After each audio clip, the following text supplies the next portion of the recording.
Subscribe చేయండి మన GVR films Telugu ఛానల్కి అండ్ పక్కనే ఉన్న బెల్ ఐకాన్ ప్రెస్ చేయండి మన ఛానల్లో వచ్చే అన్ని ఇంట్రెస్టింగ్ వీడియోస్ మిస్ అవ్వకుండా చూడడానికి. క్లాసిక్ 350 రెండు ఉన్నాయి, KTM అడ్వెంచర్ ఒకటి ఉంది అండ్ దెన్ థండర్బర్డ్ ఒకటి. ప్రాబ్లం వచ్చింది కదా, అది రెక్టిఫై చేయడానికి మనం ఏంటంటే రాయల్ ఎన్ఫీల్డ్ షాప్ ఉంది ఇక్కడ హైవే మీదే, సో అక్కడ ఆగామన్నమాట. ఓకే ఫైన్, రైడ్లో ఉన్నప్పుడు ఇట్లాంటివన్నీ ఓకే నడుస్తూనే ఉంటాయి. Hey, hello guys, how are you all? Hope you all are absolutely rocking and welcome back to our channel GVR Films in Telugu. So ee roju manam ride start chestunam annamata. Manchi 3 to 4 days ride, solid ride annamata. So ee t-shirt chuste meeku ardhamayipovali ee paatiki manam ride start chestunam ani cheppi, and ee ride ekkadiki enti ani kuda nenu going forward meeku cheptanu details anevi. So chaala interesting ga undabotundi ee vlog anedi. I mean ee vlog e kaadu, ee series of vlogs 3 to 4 vlogs post chestanu ee complete ride di. So completely దీంట్లో ఒక speciality ఏంటంటే ఈ రైడ్లో నేను చాలా minimal luggage carry చేస్తున్నాను. ఒక back pack and then ఒక tank bag carry చేస్తున్నాను అంతే. అది అంతకంటే ఎక్కువ క్యారీ చేయదలుచుకోలేదన్నమాట. ఎందుకంటే ఎంత తక్కువ లగేజ్ తోటి మనం ట్రావెల్ చేయగలము అని చెప్పి చూద్దామని చెప్పి దీంట్లో చిన్న ఎక్స్పెరిమెంట్ లా చేస్తున్నాను. ప్లస్ ఇంకోటి ఏంటంటే స్పెషాలిటీ ఈ పర్టికులర్ సిరీస్ ఆఫ్ రైడ్ది మనం ఏంటంటే ఎక్కడ హోటల్స్ అవేం తీసుకోపోవట్లేదు. 99.99% మనం హోటల్స్ ఏం తీసుకోవట్లేదు. కంప్లీట్గా క్యాంపింగ్ అనమాట. మొత్తం 3 to 4 days ఎలా ఉంటుందో చూద్దాము. ఈ రైడ్ నాకు తెలిసి అయితే పంబర్ రేక్ కొడుతుంది రైడ్ నేను అనుకోవడము. సో ఎక్కడికి ఏంటి అనేది నేను మీకు డీటెయిల్స్ చెప్తాను. So actually this is not a solo ride అనమాట. మనతో పాటు ఇంకొక 3 రైడర్స్ ఉన్నారు. సో ఇంకో 2 పిలియన్స్ కూడా ఉన్నారనమాట. సో పిలియన్స్గా వాళ్ళు ఎట్లా ఎక్స్పీరియన్స్ చేస్తారు ఏంటి అనేది కూడా ఈ రైడ్లో మనం చూడాలి. అండ్ వాళ్ళు యాక్చువల్గా గోదావరికర్ నుంచి స్టార్ట్ అయ్యి they are coming to Mehdipatnam దగ్గర జాయిన్ అవుతారు అనమాట. నాకు let's see how this ride is going to be and చలో లెట్స్ గో.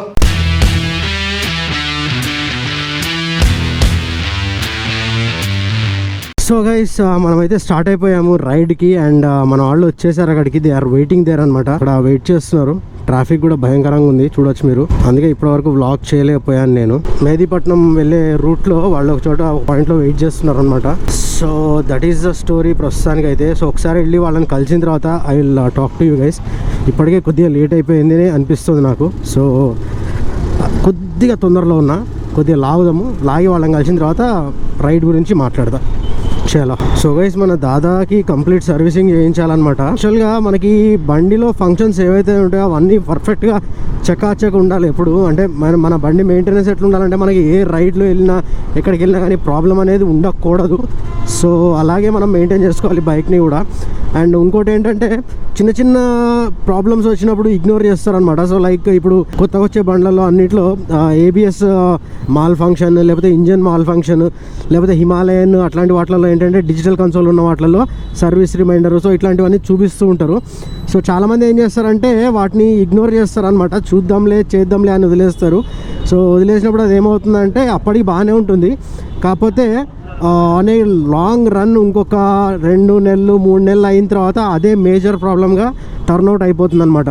సో ఇప్పుడు చైన్లో ఏమైనా సౌండ్ వస్తుంది అనుకోండి కర్ అని చెప్పి, సో ఇంజన్ ఆయిల్ కానీ లేకపోతే చైన్ ఆయిల్ కానీ చైన్ లూప్ పెట్టి కానీ మెయింటైన్ చేసేస్తారు.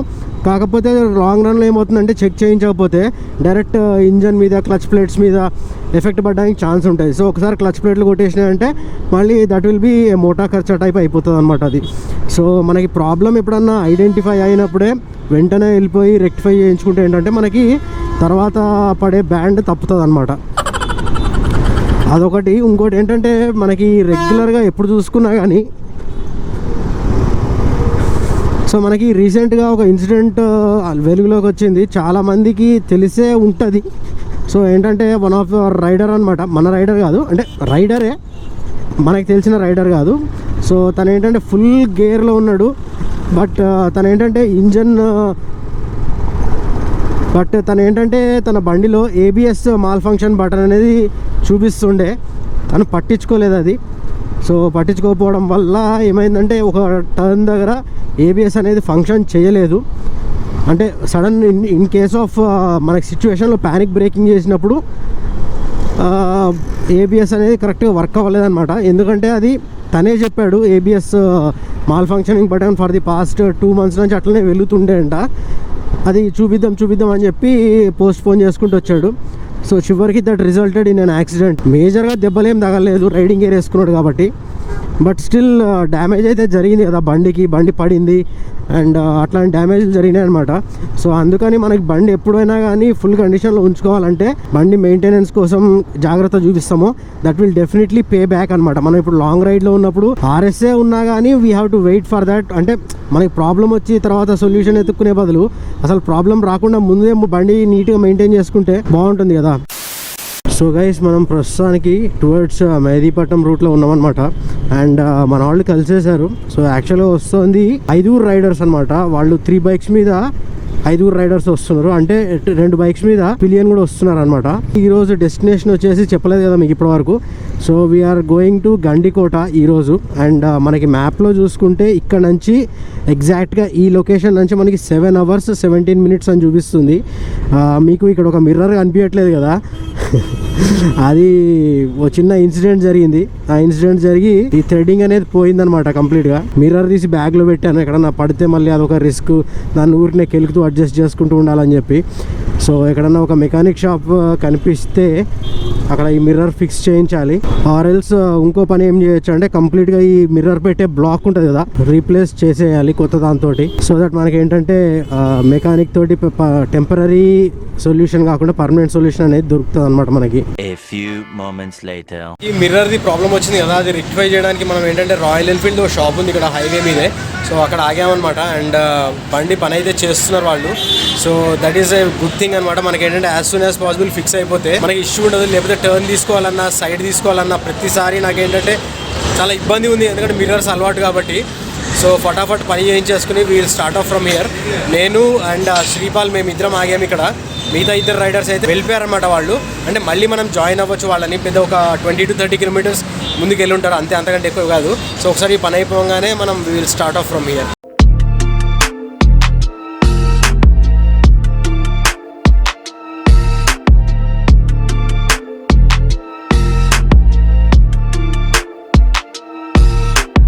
So he was asking about మన విండ్షీల్డ్ గురించి అడుగుతున్నాడు అనమాట. సో తనకి నచ్చిందని కూడా మన విండ్షీల్డ్ సెటప్ అదాన్ని ఎట్లా చేశారు ఏంటి అని చెప్పి అన్ని డీటెయిల్స్ అడుగుతున్నారు. So mechanics themselves are curious about మనం చేసిన DIY. So finally mirror fix చేయించాము. అదృష్టవశాత్తు మనకి హైవే మీదనే Royal Enfield service centre type ఒకటి దొరికిందనమాట. కంప్లీట్ ఈ బ్లాక్ ఇది కంప్లీట్గా కొత్తది వేశారు. అదే బెటర్ అనిపించింది నాకు కూడా. మళ్ళీ ఏదో టెంపరీగా అడ్జస్ట్మెంట్లు చేసి మళ్ళీ ఏదో ప్రాబ్లం అయ్యే కంటే కంప్లీట్గా కొత్తదే వేయడం బెటర్ అనిపించింది. ఇంకా ఎక్కడ ఆగేది లేదు, తగ్గేది లేదు, కుమ్ముకుంటూ వెళ్ళిపోవడమే. రెడీగా ఉన్న వెహికల్ పవర్ అదే అనమాట. మనకి ఆ కాన్ఫిడెన్స్ అనేది వచ్చేస్తుంది ఆటోమేటిక్గా.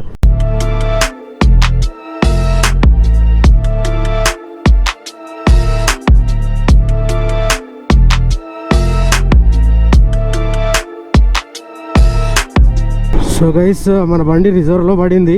కరెక్ట్గా 24,168.5 దగ్గర రిజర్వ్లో పడింది.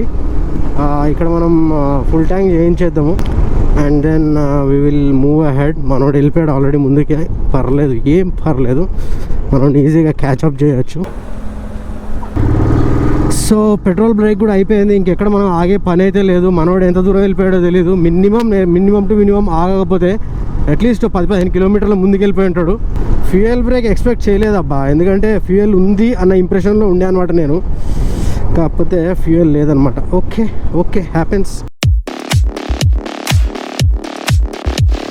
సో గైస్ ఇక్కడ జడ్చర్ల దగ్గర ఆగామన్నమాట. జామ్ దాబా అనమాట. సో దాబా దగ్గర ఆగి we had our lunch here. పెద్ద గొప్పగా ఏం లేదు, బట్ స్టిల్ ఈటబుల్ అనమాట. ఒక రకంగా చెప్పాలంటే తినొచ్చు అన్నట్టుంది. పెద్ద గ్రేట్ కూడా లేదు. రేటింగ్ చెప్పాలంటే అవుట్ ఆఫ్ 5 3 ఇవ్వచ్చు. ఎందుకంటే ఎక్కువ ఏదో మిక్స్డ్ కర్రీ అనేది ఇచ్చాడు, పెద్ద ఏమీ గొప్పగా ఏం లేదు. ఓకే ఫైన్, రైడ్లో ఉన్నప్పుడు ఇట్లాంటివన్నీ ఓకే నడుస్తూనే ఉంటాయి. చూద్దాం. ఇంకా నాకు తెలిసి ఇక్కడ నుంచి ఇంకొక 6 hours అని చూపిస్తుంది మనకి గండికోట వచ్చేసి. సో ఇప్పుడు టైం వచ్చేసి 3 o'clock అవుతుంది అనమాట. సో కొద్దిగా డిలే అయింది రైడ్లో లంచ్ కూడా. 6 hours అంటే 9 o'clockకి మాక్సిమం 9 o'clock అయితే మనం గండిపేటలో రీచ్ అయిపోవాలి. సో చలో catch on the ride. So actually ఈ రోడ్ మీద నేను రావడం 3rd time అనమాట. On bike. కార్ మీద చాలాసార్లు వచ్చాము కానీ బైక్ మీద this is the 3rd time. First time వచ్చేసి నేను డైరెక్ట్ కర్నూలుకే వెళ్ళాను మా బ్రదర్తో. So that time I had an Avenger అనమాట. అవెంజర్ 180cc యూజ్ చేస్తుండే అప్పుడు. దాని మీద వెళ్ళాను కర్నూలుకి. అండ్ కర్నూలులో మాత్రం లిటరలీ ఎంజాయ్డ్ ఏ లాట్ అనమాట. అప్పుడు కరెక్ట్గా ఎప్పుడు అని టైం చెప్పాలంటే మీకు అవెంజర్స్ ఎండ్ గేమ్ రిలీజ్ అయింది కరెక్ట్గా ఆ టైంలోనే. కర్నూలులో చూసాము Avengers end game. That was really fun అని చెప్పచ్చు.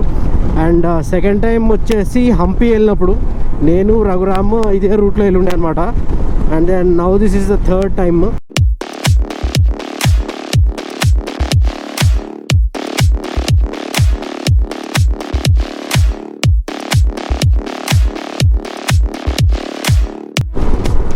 సో గైస్ ఇక్కడ చూస్తే మీరు కర్నూలు ఇంకా 12 కిలోమీటర్స్ అని ఉంది. అండ్ మనం ఇక్కడ టైం చూసుకుంటే ద టైమ్ ఈజ్ 4:37 అవుతుంది. అండ్ మనకి మ్యాప్లో it will still take 3 hours 56 minutes పడుతుందని చూపిస్తుంది 166 కిలోమీటర్స్కి. సో ఆల్మోస్ట్ కర్నూలు రీచ్ అయిపోయాము ఇంకో 13 కిలోమీటర్స్లో. అండ్ దెన్ అసలు లంచ్ కూడా చేసాం కాబట్టి, అంటే పెద్ద బ్రేక్ కూడా దొరికింది. లంచ్ చేసామని చెప్పడంలో మీనింగ్ ఏంటంటే పెద్ద బ్రేక్ దొరికిందని. ఇప్పుడు టైం వచ్చేసి 4:38 అవుతుంది. 4.5 hours అంటే max to the max by 9:30 మేము గండికోటలో ఉంటాము. అండ్ అక్కడ ఈరోజు కూడా క్యాంపింగ్ అనమాట. ఫస్ట్ ఈ వ్లాగ్ స్టార్టింగ్లో చెప్పినట్టు కంప్లీట్గా ఈ 3 to 4 days కంప్లీట్గా no hotel stay, no room stay, completely క్యాంపింగే అనమాట. సో వీడియోస్ ఎట్లా ఎడిట్ చేస్తాను, ఎట్లా పోస్ట్ చేస్తానో కూడా తెలియదు నాకు ఇంకా. సో అది కూడా చూడాలి ఏం చేయాలో, ఎట్లా చేయాలో. సో మోస్ట్ ప్రాబబుల్లీ నేను మొబైల్లో ఎడిట్ చేయడానికి ట్రై చేస్తాను. ఒకవేళ ఇది సక్సెస్ అయిందనుకోండి మొబైల్లో ఎడిట్ చేయడము, ఇంకా మనల్ని కొట్టేవాడే లేడు మామ. ఎందుకంటే ల్యాప్టాప్ క్యారీ చేయాల్సిన అవసరం ఉండదు. ఇప్పుడైతే నేను పర్సనల్గా ల్యాప్టాప్ క్యారీ చేయట్లేదు. చూస్తున్నారు కదా, సింపుల్ ట్యాంక్ బ్యాగ్ అండ్ ఒక నార్మల్ బ్యాగ్ క్యారీ చేస్తున్న బ్యాక్ ప్యాక్ లాంటిది. వెనకాల బంజీ కార్డ్స్ తోటి కట్టేసాను అనమాట. Not even tail bag I'm carrying. So చూద్దాం ఎట్లుంటుందో ఈ రైడ్. అండ్ కర్నూలులో నాకు తెలిసి మోస్ట్ ప్రాబబ్లీ ఒక బ్రేక్ అయితే ఖచ్చితంగా ఇస్తాము. So many toll gates. ఇది 3rd or 4th toll gate. I think this is the 4th toll gate నేను అనుకోవడం. అంటే మధ్యలో ఒకటి నేను రికార్డ్ చేయలేదు, స్కిప్ చేశాను. I was just enjoying the ride man. On call. నువ్వు వెళ్తావా, వెళ్ళమంటావా? అంటావా మావా. సో గైస్ కర్నూలులో వచ్చాం మనం. కర్నూలు దగ్గర ఒక దాబా దగ్గర ఆగామన్నమాట, యాపిల్ దాబా అని చెప్పి. సో అండ్ ఇక్కడ వచ్చేసి మనం జస్ట్ ఒక టీ తాగాము అండ్ దెన్ కొద్దిగా రిఫ్రెష్ అయ్యాము కొద్దిగా. And then here are our riders అనమాట. So this is Sripal, Ranjith, so Abhi, Allu Abhi, and this is Vamshi, this is Akshay అనమాట. సో 4 vehicles, క్లాసిక్ 350 రెండు ఉన్నాయి, కేటీఎం అడ్వెంచర్ ఒకటి ఉంది, అండ్ దెన్ థండర్బర్డ్ ఒకటి. సో పులి అంటే అది పులి. అడవకేనా పులి రాజా. Okay fine. సో 4 vehicles ఉన్నాయి, 6 riders ఉన్నాం అనమాట. సో ఈరోజు నైట్ మోస్ట్ ప్రాబబ్లీ గండికోట వెళ్ళిపోతాము. కర్నూలులో బ్రేక్ చేద్దామన్నా కానీ బ్రేక్ చేయడం ఇష్టం లేదు ఎవరికి. వీళ్ళు గోదావరిఖాన్ నుంచి డైరెక్ట్గా వస్తున్నారనమాట. హైదరాబాద్ నుంచి కర్నూలు వచ్చాము. ఇక్కడికే మనకి 500+ kilometers అయిపోయినాయి వీళ్ళు ట్రావెల్ చేసింది. నేనంటే హైదరాబాద్లో జాయిన్ అయ్యా కాబట్టి నాకు అంత పెద్ద స్ట్రెయిన్ ఏం అనిపించట్లేదు. వీళ్ళు మాత్రం డెఫినెట్గా అలసిపోయినట్టు క్లియర్గా ఫేస్లో తెలుస్తుంది. But still they want to travel to direct గండికోటలోనే ఆయుధం అంటున్నారనమాట.